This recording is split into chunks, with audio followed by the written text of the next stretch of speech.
Welcome to the latest MS Hear from the Experts webinar. These webinars help people better understand multiple sclerosis. We highlight MS-related resources, plus provide tools, tips to navigate their MS journey. We hope it brings you or your loved one more knowledge and confidence. Thank you for joining us for today's broadcast. My name is Gabrielle Vito. I've been a long-time volunteer with MS Canada since my own diagnosis back in 1996. I have relapsing remitting MS with the onset of fatigue, but I've been lucky enough to find an outlet for what energy I do have volunteering with MS Canada. So it's a real privilege for me to be here today to moderate today's broadcast and learn right alongside you. MS Canada would like to acknowledge that we're on the unceded and ancestral territory of First Nations, Inuit, and Métis people across Canada. These nations have cared for this land from the oceans to the mountain peaks for thousands of years and continue to do so today. We thank them for their continuous care and for the opportunity to host this session today. At MS Canada, we're committed to learning from and working with Indigenous peoples to care for the land we all call home. Now, before we get started with today's presentation, let's briefly go over a few housekeeping items. Your microphones have been muted. If you have a question, please type it into the chat box as soon as you think of it. There's no need to wait. We're going to get to as many questions as possible following today's presentation. Now, please note that questions pertaining to specific personal situations likely cannot be answered in this type of a venue.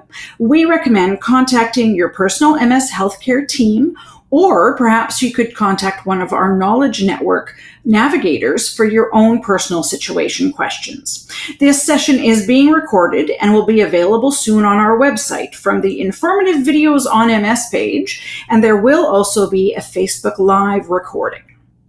Now, please note that MS Canada does not approve, endorse, or recommend any specific product, therapy, or service, but instead we provide information to assist individuals in making their own health and wellness decisions. Now, plus the views and opinions expressed in this presentation today are those of the speaker and may not necessarily reflect the views or positions of MS Canada. Now, since 1948, we at MS Canada have been proud to be a part of the community of people living with MS. Their families, friends, plus volunteers, donors, researchers, clinicians, and many more. It's a big community. Together, we've helped fund research, provide information and support to people affected by MS, and we've taken a bold stance to advocate for changes that allow people living with MS to live full and inclusive lives. Our current strategic plan not only lays out the roadmap in our journey to create a world free of MS, but we hope it also provides inspiration for all in the MS community to connect and collaborate. So together we can advance treatment and care, enhance well-being, and understand and halt disease progression and prevent MS from ever happening in the first place. It's a big list, so we need everybody to pitch in. Please note that during this broadcast, a couple of pop-up polls will appear. We'd ask you to respond to each of them. The anonymous information will help MS Canada better understand your experience and the impact that we're hopefully having in the MS community. Now, for today's presentation, today's expert is Dr. Catherine LaRochelle. Since 2013, she's been a staff neurologist at the Centre Hospitalier de l'Université de Montréal, also known as CHUM. And since 2016, she's been a clinical assistant professor and a researcher at the CHUM Research Center in the Neurosciences Department.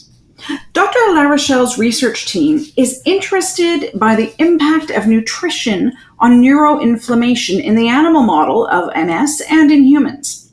Specifically, they're looking at how reducing the amount of certain amino acids in the diet could decrease inflammation, improve neurological symptoms, and potentially impact the disease course. This knowledge may help to identify new treatments for MS. So we're very happy she's here. Welcome, Dr. LaRochelle. We're looking forward to your presentation. Thank you so much for the kind introduction. And thanks to MS Canada for organizing this and also for funding our research and our bright PhD students. And today I'm really pleased to be here to talk about neuroimmunology of diet in MS. So this is a subject I like very much. So I don't have any disclosure in relation to this talk, and we're going to start with a bit of an overview and then go a little bit about dietary patterns in MS, and then in the end I'm going to show you some data that we generated with our research project. So first, I want to start just with a bold global statement. So the World Health Organization recognizes that unhealthy diet is one of the main driver of disease in the world. And in particular, as you might know, cardiovascular disease, diabetes, but also cancer. And as they state, other conditions linked to obesity. And among these, we need to recognize the fact that autoimmune diseases are promoted also by obesity. So why? The obese adipose tissue gets infiltrated by immune cells, and the immune cells in this obese adipose tissue gets very inflammatory and start to secrete pro-inflammatory cytokines and also hormones like leptin that are associated with more inflammation. And as you can see here, in fact, obesity is a risk factor for many diseases that are considered cousins of MS, so that they are considered to be mediated by inflammatory T cells such as Th17 cells. So you have rheumatoid arthritis, psoriatic arthritis, and inflammatory bowel disease. And you can see that obesity is linked to an increased risk, but also a more severe course and a decreased response to disease-modifying therapies. Now, if we look at MS itself, we know now for a couple of years that obesity during childhood and teenage years is more common among people with MS, so it does increase the risk of MS onset. But also we know that in kids with MS, obesity is associated with a response to first-line disease-modifying therapy that is not as good. And in adults with MS, we know that obesity is associated with accelerated atrophy of the optic nerve, for example, but also possibly of the cortex. So globally, it seems like obesity is a risk factor for both the onset and a more severe course. And of course, there is a lot of the risk of obesity that comes from genetics. And in fact, if you look at the genetic risk for a high body mass index, it's also associated with a higher risk for MS. So in addition to the genetic risk, which we cannot modify for obesity, of course, the other important risk factor is diet. And as you can see here, in recent years, there has been already an increase in the availability of calories and of high fructose corn syrup food and of ultra-processed food that is offered and easily taken and consumed. And now ultra-processed food represents 60% of total daily calorie intake in the US, which is kind of frightening. And as you can see here, it looks like the rate of obesity is also increasing as we see the availability of this ultra-processed food and also TV ads and publicity that is trying to get you to eat more of this food. So what is ultra-processed food? There are kind of categories that are called NOVA food groups. So if you talk about unprocessed or already minimally processed food, you would think of take an apple, wash it, and eat it. It's really like basic. You've done nothing with it. You have not transformed the product. If you look at minimally processed or processed but not ultra processed food, you would think, for example, of fresh bread from a bakery, olive oil, or like pasta that you can cook yourself. If you think about ultra-processed food, this is food that has been designed specifically to be highly palatable and to promote high consumption so that you will buy more. It has been designed, in fact, to sell. It usually contains additives that can be inflammatory. It's usually low in fibers, high in sugar, dense in calories, and it's highly palatable. So you want to eat more. So you think about like eating too much French fries or too much pizza is much more easy than eating too much fresh tomatoes, for example. Also, the thing with ultra-processed food is that it keeps because there are additives and it's inexpensive. So unfortunately, it's usually more frequently consumed in people who have less time, less money, and have to rely on source of foods that are not close. So, for example, if you live 30 minutes distance from your grocery shop, it's not likely that you're going to be able to buy fresh food every day. So this does contribute to the obesity that we see right now. And just to show you a really interesting study that was done in the States. So they took healthy volunteers and they had them in for 4 weeks, and they provided every single item of food that they ate for 4 weeks. So for the first 2 weeks, they were presented with ultra-processed diet in half of the case, and the other half was presented with unprocessed diet, and then they switched after 2 weeks. And the two diets were perfectly matched for the calories, the sugar, the fat fiber. I'm sorry, there's a siren here. There's a police intervention. So they really had like their diets that were perfectly matched, and these are, of course, the same individuals. So they rated the ultra-processed diet and the unprocessed diet as equally pleasant and equally familiar. So then they should eat the same, right? But then when you look at the grams per minute, the ultra-processed food, you eat much more grams per minute because this is usually soft, easy to chew and palatable food. And it's also calorie dense. So you can see that the same people on the ultra-processed food diet ate many, many more calories per minute. And then it resulted in eating 500 calories per day more when they were on the ultra-processed food compared to the unprocessed food. So this is really frightening, and it has me thinking about what I'm buying, because as you can see here, even in just 2 weeks, you can see that the same person presented with ultra-processed food will gain 1 kilogram over 2 weeks, and the same person presented with unprocessed food will lose 1 kilogram over 2 weeks. So really, diet and obesity are linked, and there's a place where we can try to act. So this was just the indirect impact of diet through obesity on inflammation.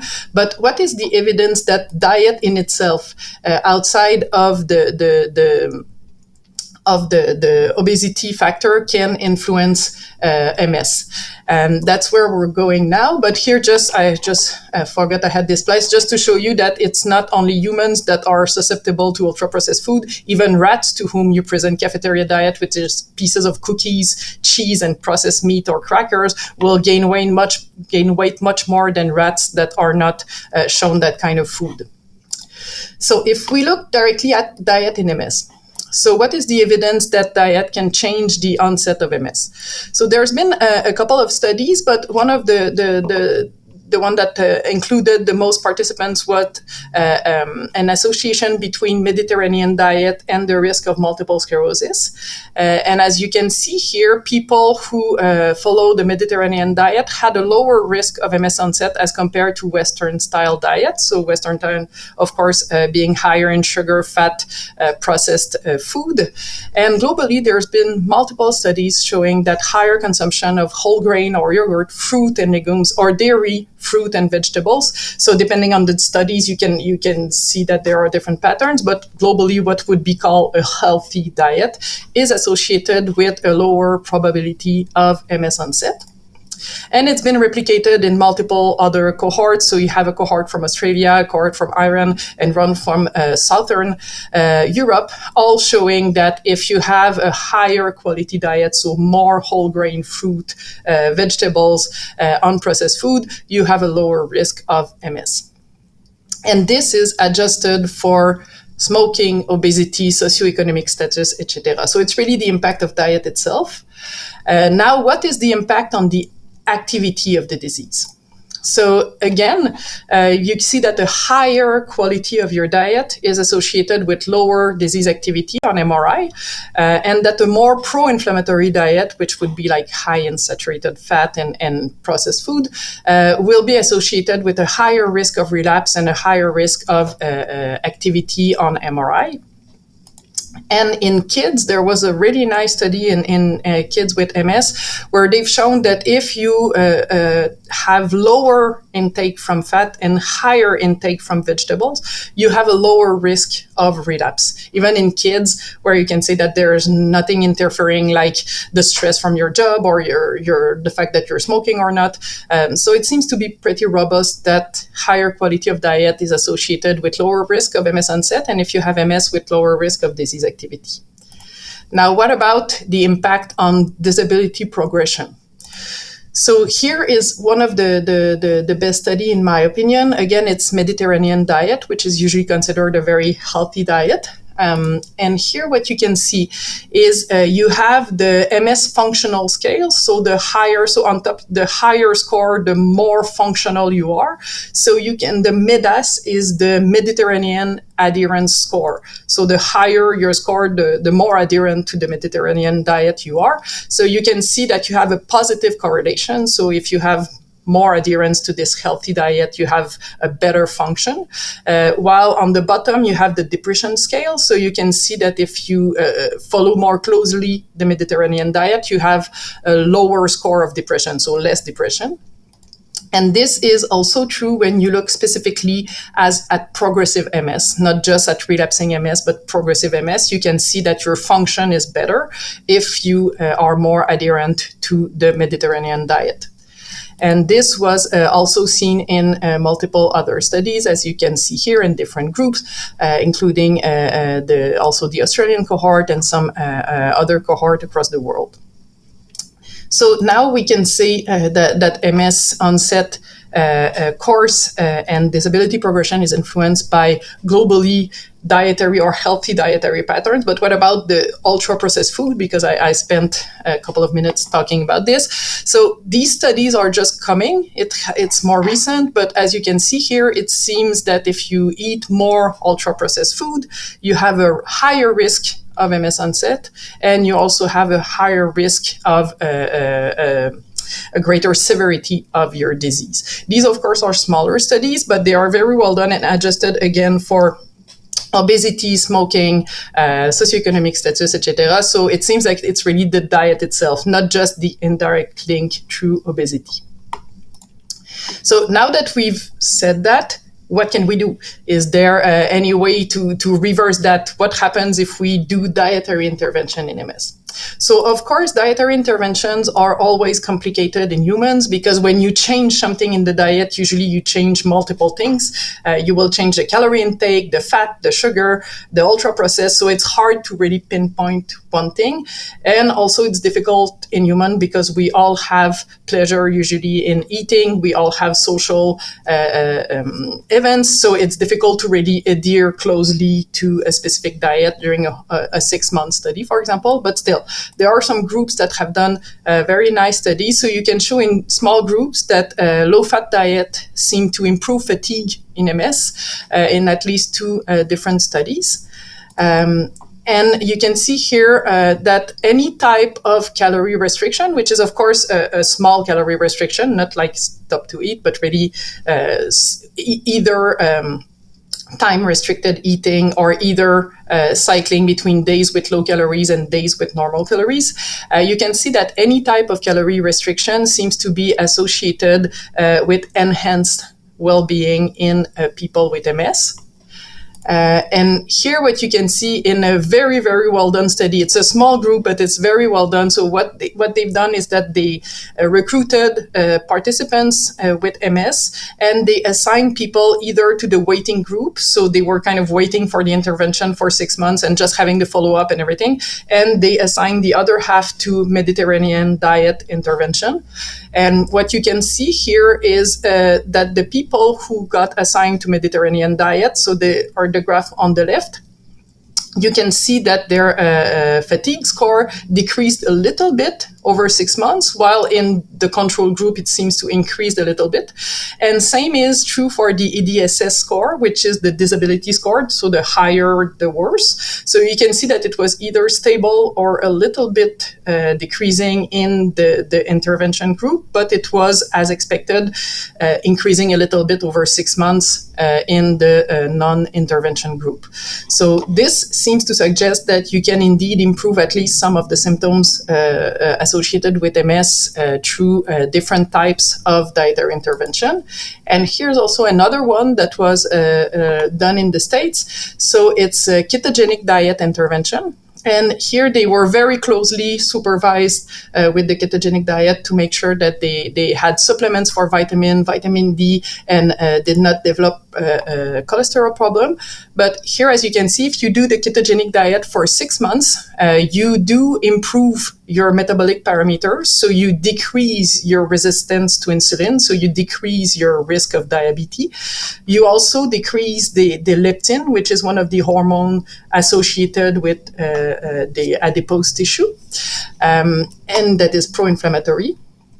And when you look at the scores for MS, you see that the quality of life, so both mental and physical, was increased for people on ketogenic diet, and the EDSS score and the depression index were reduced, so less depression and better function. So this is very encouraging. However, with the ketogenic diet, you have to be careful with the lipid profile because it tends to increase cholesterol. So what are the biological mechanisms that are implicated? Because that's something we're always interested in, to see how we can target these or how we can better address the problem.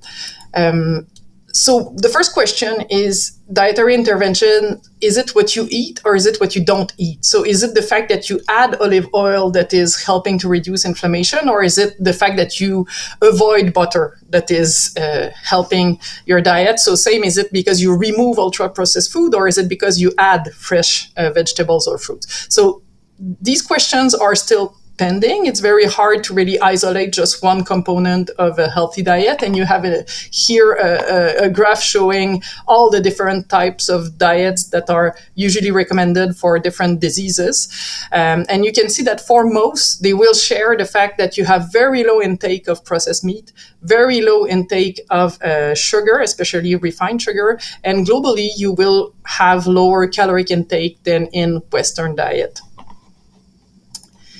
Now, among the mechanisms that are implicated, we cannot go in details through all of which, but I highlighted some of the bigger mechanisms that I think are really interesting in MS. So one of the first things to realize is that when you eat, for example, if you decide to eat in the middle of the night or in the middle of the day, or if you eat from 7 a.m. to midnight, this will influence your circadian rhythm.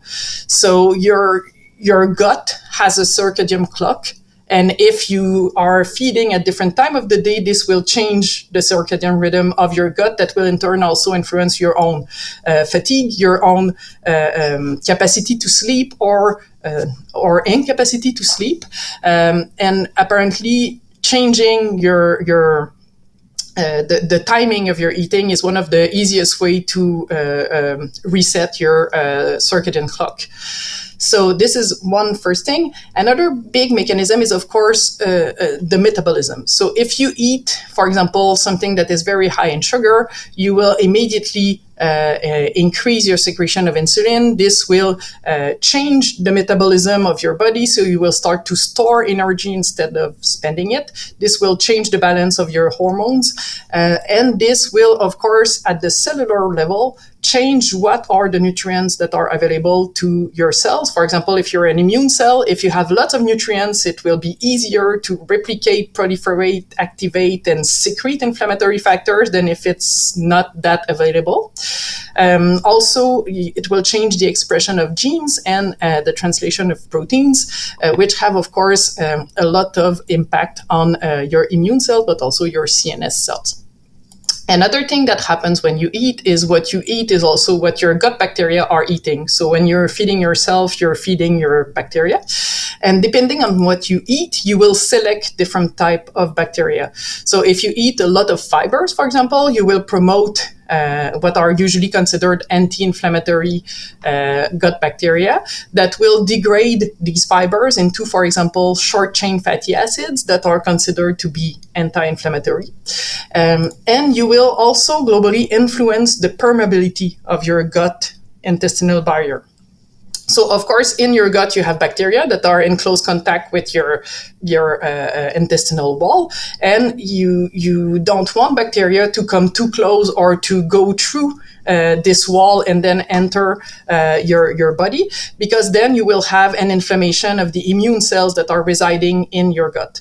So the exchanges between the gut bacteria and the immune cells is extremely important, and it's important to educate your immune cells to be able to fight infection, but it might also at some point become too much and in fact promote inflammation. So both these nutrient availability and the gut bacteria will influence your immune status, and will, of course, influence also the status of your CNS cells, because you have what we call the gut-brain axis. And, of course, your brain is also relying on nutrient availability and also has immune cells that can get more or less inflammatory. So this is, of course, relatively complicated, but that's the thing with the nutrition. It influences so many processes, and it can help or harm. And here is a graph showing that to get things more complicated, it's a J curve for optimal immune responses when we talk about nutrition, which means that if you eat really too little, you're not going to be able to fight infection. You're not going to be able to have a good immune cell function. So this is bad. But if you eat too much, you will also not be able to fight correctly infection, and you will develop inflammatory responses. So you really have to try to reach this balance for the optimal immune responses, where you will have both a better capacity to fight infection and a lower risk of autoimmune diseases. So if we look at the animal models of MS, so the experimental autoimmune encephalomyelitis, so it's a mouse model where we basically vaccinate the mice with a myelin peptide, and then they develop an inflammatory reaction that is very similar to what we see in multiple sclerosis. And this is a score, so clinical curve for these mice. So the higher the score, the lower the function. So the mouse is getting more paralyzed if the score is higher. And as you can see in the graph here, if you do intermittent fasting, which is saying that you reduce the caloric intake 1 day out of 2 or 2 days per week, or every day, but just by a small amount, then you see that you decrease the severity of the disease for these mice, and you also see that you delay the onset of the symptoms. And on the right, you see that by another group doing the same type of intervention, they were able to show that if you do these fasting mimicking diet cycles, so which is you restrict calories 1 day out of 2, you will increase the good regulatory T cells, and you will decrease the pro-inflammatory bad Th17 cells, and this will also help the cells in the brain to repair the myelin and to have a better function. So this is one of the mechanisms, but also, as we said, with the gut. So as you probably know, there is gut dysbiosis associated with multiple sclerosis. So the gut microbiota is not exactly the same in people with MS and those without. And one of the best proof that we have of that is that if you take twins with MS, and the identical twin that doesn't have MS, and you give their stools to reconstitute the gut microbiota in mice that are susceptible to develop MS-like symptoms, you see that the mice that have received the feces from the twin with MS are much more likely to show MS symptoms than the one who received the feces from the twin without MS. So it's really implicated in inflammation and immune-mediated diseases. And in a really nice study, Claudia Cantoni has shown that in MS and controls in humans, if you eat more meat, you will increase the proportion of inflammatory bad Th17 cells, partly through changes in the gut microbiota, partly through changes in metabolism, but also directly the impact apparently of this diet. And this is also shown. Is also shown in other diseases. For example, using the ketogenic diet in epilepsy, you will also be able to decrease the bad pro-inflammatory Th17 cells and increase the nice Treg cells. And here in a small study in MS, they also showed that a high vegetable, low protein diet in MS was associated with a lower proportion of these pro-inflammatory cells. And here, another very recent and extremely nice study that was done in MS. So they recruited people with MS, and they were assigned either to a control unrestricted diet or an intermittent calorie restriction diet. And what they were able to see is that you have a little bit more naive T cells, which are usually considered as good anti-inflammatory T cells that are able to respond to new infection. You also had a bit more regulatory T cells, which are good, but what was even more striking is that if they did the SDMT test, which is a cognitive test in MS, they could show that over only 12 weeks, doing this intermittent calorie restriction improved this cognitive kind of working memory test for people with MS as compared to the control group. So this means that we can also have an impact on the CNS compartment with diet in MS. And it's a very, very small study, but well done. This is 5 people per group. This, you can see that when they took 5 people with MS that they put on a Mediterranean diet intervention and compared to 5 equivalent people with MS that were put on a control diet, you can see that the ones that are on the control diet in red showed a decrease in the volume of cortex and thalamus, so more atrophy, while the ones that were put on the caloric restriction diet showed a stabilization or a bit of increased volume. So this is again promising to say that we might have a positive impact through diet on not only the immune cell compartment, but also the CNS compartment.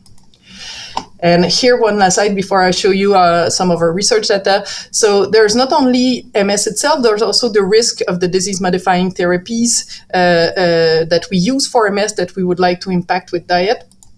And during COVID, we have unfortunately realized that obesity is not only associated with more inflammation, it's also associated with a reduced capacity to fight infection. So obesity was associated with a higher risk of death from COVID-19. But interestingly, diet itself, outside of obesity, so an increased consumption of sweetened beverages, decreased consumption of legumes, fruits, beans, or decreased adherence to Mediterranean diet was associated with a higher risk of mortality. And this is also true for the risk of cancer and of cardiometabolic diseases. You can see here that if you have a higher intake of ultra-processed food, if you have a higher intake of animal-based ultra-processed food, for example, pepperoni or packed meat, or if you have an increased intake of artificially or sugar-sweetened beverages, you have a higher risk of cancer and cardiometabolic comorbidities. So globally, other good reasons to try to change dietary patterns. And here, for the last slides, I wanted to show you a bit of data on our project, which is methionine restriction in neuroinflammation and is funded by MS Canada. So we and many other groups are interested in exploring feasible dietary interventions to dampen neuroinflammation in MS. And when we say feasible, we mean something that is still pleasant, still compatible with having dinners with friends and that you can follow every day. So one of the first intervention that was ever tried, not in MS specifically, in global health many years ago, it was caloric restriction. So this was used to increase lifespan from yeast to primates, and it's also associated with reduced cancers and reduced cardiometabolic diseases. However, it's very hard to do caloric restriction, and it's been studied in people with MS. It's really difficult to follow every day or 1 day out of 2 reduction of calorie intake. Despite support, it's very hard. So if you tried, you probably know it's difficult. We like to eat. It's fun to eat. It's difficult not to. So one of the best alternative is methionine restriction without caloric restriction. So methionine is an essential amino acid. It means that you cannot go to zero. You have a minimum that you need to have, but you don't need to have as much as what is provided by the Western diet. So methionine restriction without caloric restriction, it mimics the benefits of caloric restriction. So it means that it increases lifespan. It delays the apparition of age-related diseases, for example, diabetes type 2 or dyslipidemia. You can see here with the mice, on the 3 mice on the right that were on methionine restriction compared to the 3 mice on the left that were on control diet, that it slows aging. And same for the pictures below where you see the mouse on MR, methionine restriction looks less aged. And in fact, it does reverses some of the alterations that are associated with age in your DNA and your transcriptome. And it decreases globally inflammation. So MR is better tolerated than caloric restriction, and it's possible to apply to humans. Why? Because in fact, Western diet is the highest one in methionine. Any other type of diet will decrease your methionine intake. And in particular, you can look at Mediterranean diet, vegan diet, Japanese diet, ketogenic diet. It's all much lower intake of methionine. And why? Well, because most of the methionine is found in animal-based product, for example, in beef. You have some exception. For example, Brazil nuts are very high in methionine, while almonds are very low. But in the end, if you eat more vegetable, more fruits, more grains, you're going to eat less methionine. And what is also interesting about methionine is that it's converted to S-adenosyl methionine, which is a universal donor for methylation of histone, which are implicated in expression of genes. So you won't change your DNA, you won't change your genes, but you might change how much you express a gene. And based on that, our collaborator, Dr. Russell Jones, started a project and worked with us to investigate if methionine restriction can improve neuroinflammation in MS and EAE. And here are my fantastic students who were all funded by MS Society and worked on this project. And first thing that Russell noted is that a T cell, so T cells are considered very important in MS, and it's activated T cells that mediate the damage. So he saw that if you compare an activated T cell with a naive T cell, you see that you have really an upregulation of methionine metabolism in the activated T cells. And he saw that if you restrict or if you lower the level of methionine in the culture medium of cells, of T cells, you will decrease their inflammatory profile. So you will decrease their capacity to express pro-inflammatory cytokines such as IL-17. And this is partly through the fact that you decrease the expression of the gene of IL-17. So this showed that methionine restriction can limit the expansion of the pro-inflammatory activated T cells in vitro. But then we wanted to see, is it true also in animals? So we use the same animal model that I described, where we vaccinate mice with myelin, and they show inflammatory lesion of the spinal cord and brain like we see in MS. And as you can see here, MR in red is associated with a very striking delay in the onset of the disease and also a milder disease in the animals that were put on the MR diet. And the diet is exactly the same for the control in the MR, except for the content of methionine. So there's absolutely no other difference, no difference in sugar, fat, or anything else. And when we look at the immune cells, you can see that the bad pro-inflammatory immune cells are reduced in the spleen. So it would be like the equivalent of what we can see in the blood of humans, and are also decreased in the brain and spinal cord of the mice that were put on this diet. So it does reduce neuroinflammation. And when we look at SNFL, you might have heard of this. This is now used in some clinics also to monitor the level of neuroaxonal injury due to inflammation in MS. So you can see that in these mice that were put on the methionine restriction diet, we had much lower level of SNFL, which is, we think, a kind of reflect of how much damage to neurons was happening. So this was really promising. And when we showed these results to a colleague who's a gut microbiota specialist, he said, for sure you have an impact on the gut microbiota. Let's have a look at it. And indeed, he saw that there are big differences. So here it might be a bit difficult to follow, but the difference is the farther apart the points are, the most difference there is. So you see on the left that our mice, before we put them on the different diet, they had really similar composition of gut microbiota. But then when we start them on the methionine restriction diet, their type of bacteria composition, so the communities of bacteria that are in their gut, become quite different from the control diet. So it seems that just limiting the amount of methionine that you take will influence your gut bacteria. And what we're doing right now is we're testing this in humans. So we started with healthy participants because we were not sure if we might aggravate MS symptoms by giving methionine to people with MS. So we wanted to start with healthy controls. So we're recruiting 20 men and 20 women that are people that are just on a normal Western diet regularly. And what we do is after the first 2 weeks, we switch them to a vegan diet, so a plant-based methionine reduction diet. And after 2 weeks for everyone on the vegan diet, then we start, and I'm sorry for the white square that is in the middle of the slide, but then for half of the group, they will receive methionine supplementation for 2 weeks and then switch to an identical placebo. And for the other half, they start with the placebo and then switch to 2 weeks of methionine supplementation. And then after this, they resume their usual Western diet. And what we do is every 2 weeks, we have a clinical visit where we look at fatigue, depression, anxiety, how they like the diet, how easy it was to follow it. And then we also take blood samples and stool samples. And the idea is, of course, to look at markers of inflammation, of gut inflammation, but also of immune inflammation, to see if we were able to reduce inflammation first with the vegan diet, and then if putting back methionine was kind of associated with more inflammation.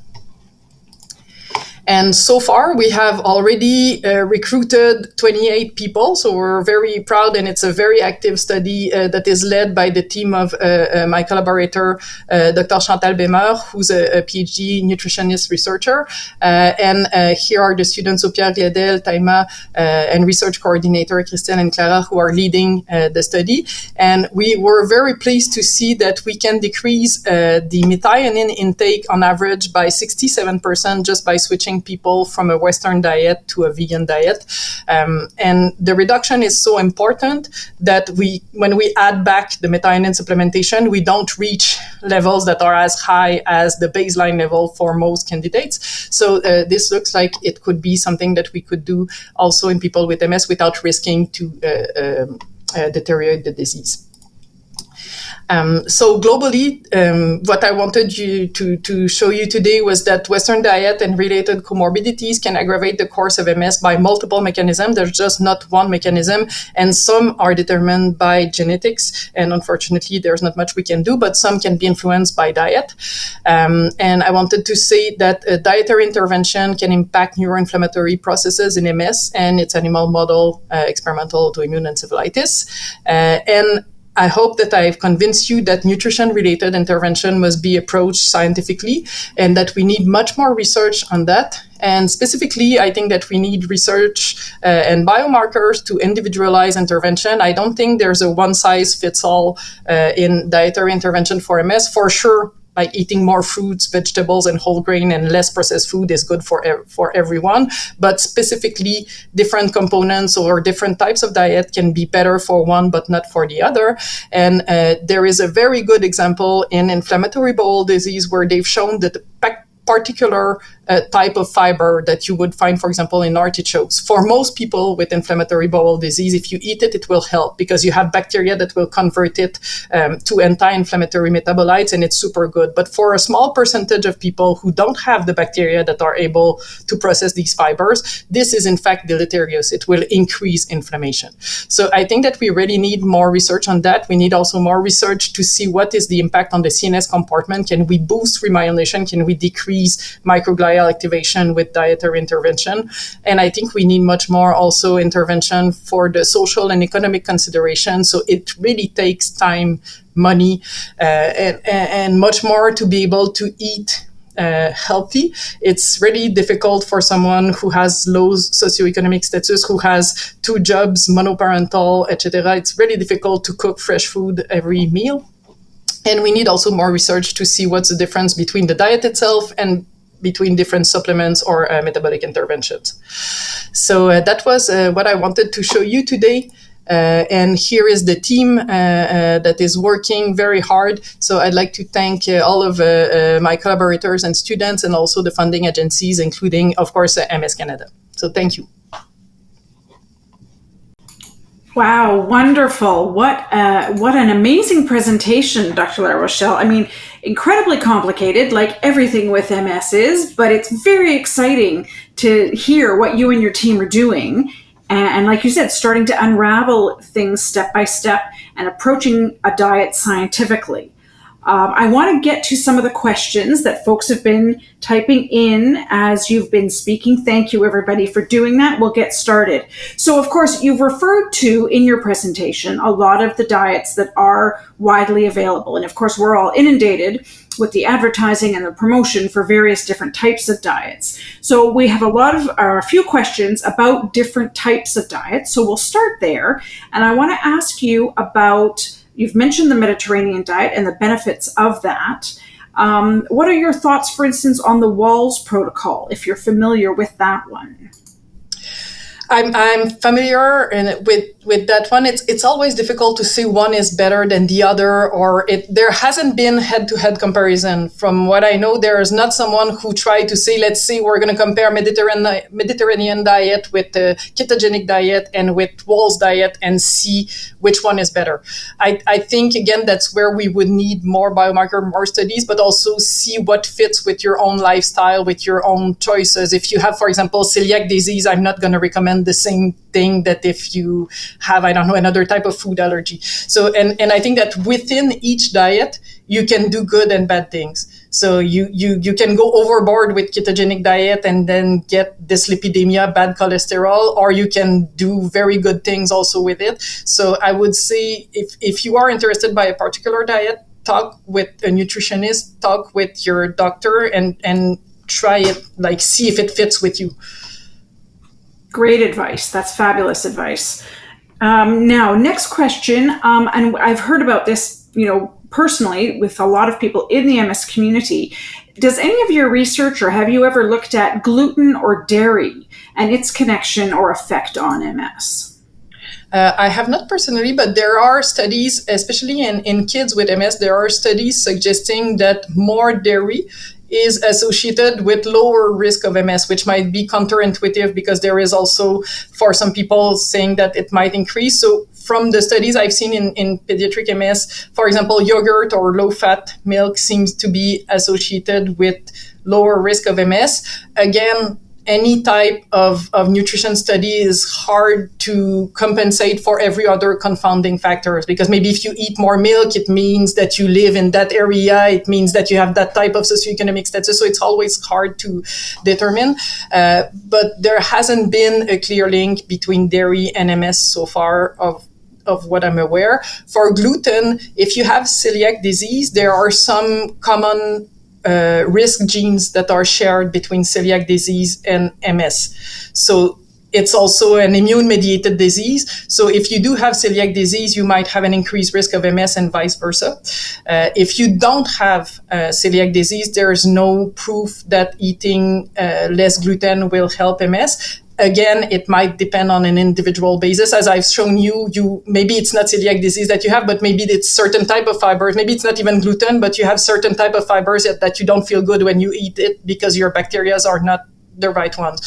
So I would say that there's no proof that eating gluten causes MS or worsen MS for most, but it might be for some. Now, for when we're talking about protein, a lot of people depend on meat as a source of protein. A lot of people are suggested to eat meat as a source of protein.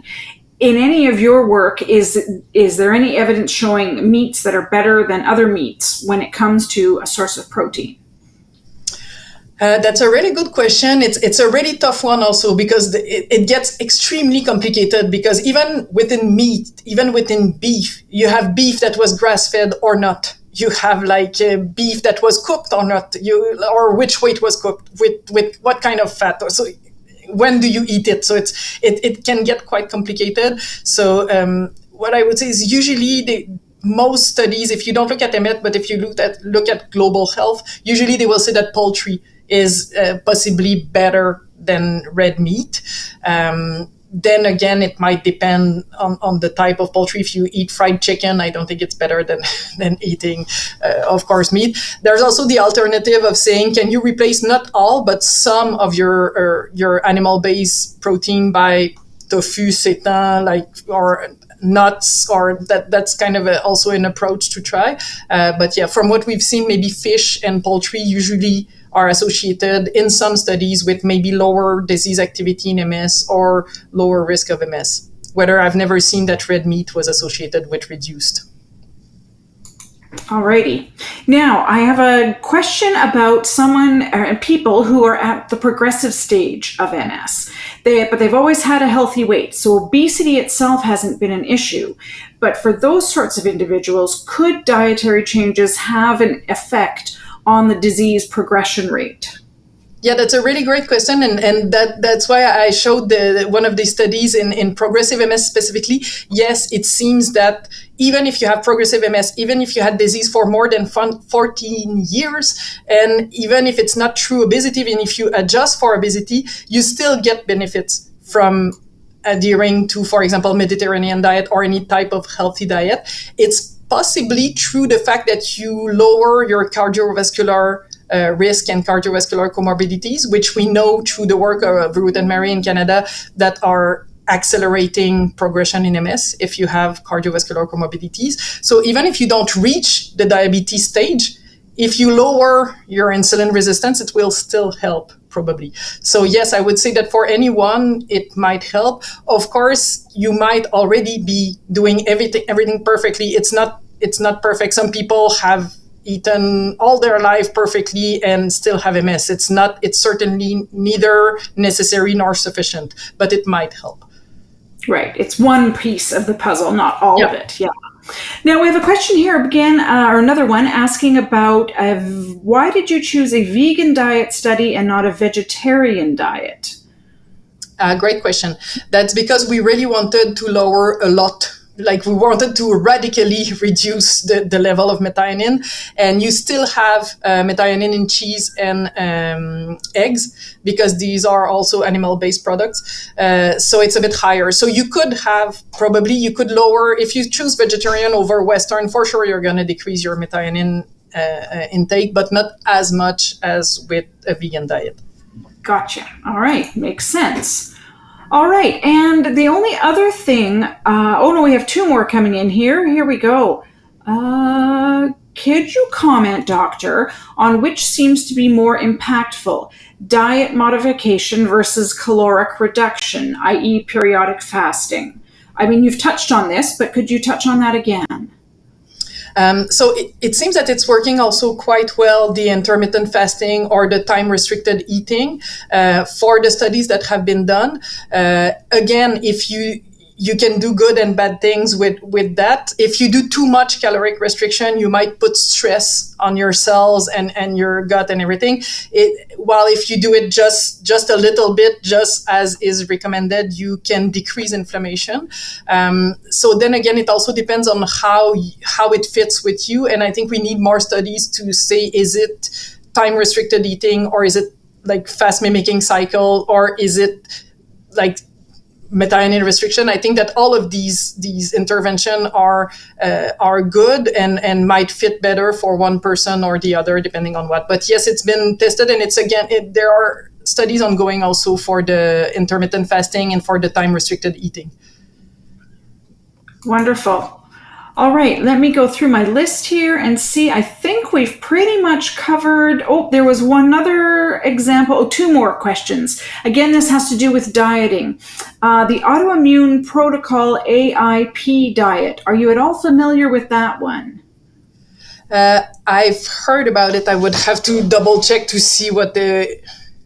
Yeah, it's not one that I'm familiar with. Dairy and gluten in addition to ultra-processed food, if I'm not mistaken. Right. So And then the only other question about diet we have here is Ozempic. I know it's very popular lately, and people with MS as well as the general population. Is there any information on how Ozempic affects MS?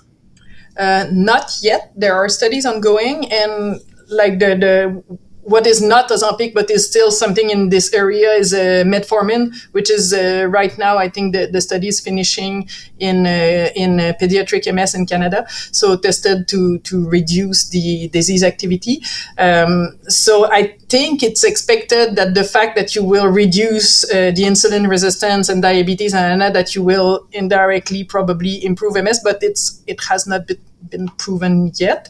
And I think that even if you take Ozempic, it does not replace or cancel the benefits that you could get from eating more healthy. So I think it's globally, I think we can say that eating less processed food, less sugar food, less sweetened beverages, you cannot go wrong with doing that. And eating more vegetables and fruits, I think it's a very safe recommendation for everyone. And I think that even if you take Ozempic, it's worth it to try to implement a healthy diet. But these studies are ongoing. Certainly there's an interest for that for sure. Well, that's wonderful to hear that there are studies ongoing, and I think it's really practical advice that you're giving. I mean, way back in 1996, when I was diagnosed, one of the first things my neurologist said was, you need to eat more rabbit food. So that hasn't changed, obviously, over the years, and it's even more important now than it was back then. So I want to thank you, Dr. La Rochelle, for being with us today. That has just been a fabulous presentation. You've given us lots to think about, lots to chew on, if you will. And I like your recommendation that folks, if you can, get a referral to a nutritionist and work with them to find out what works best for you, because any change you can make along a healthy line will have an impact. That's great to know.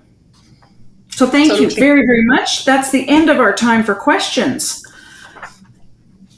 Dr. La Rochelle, we thank you for your time and your presentation. Now, I'm going to just have a couple of closing slides to share with you all before we end today's webinar.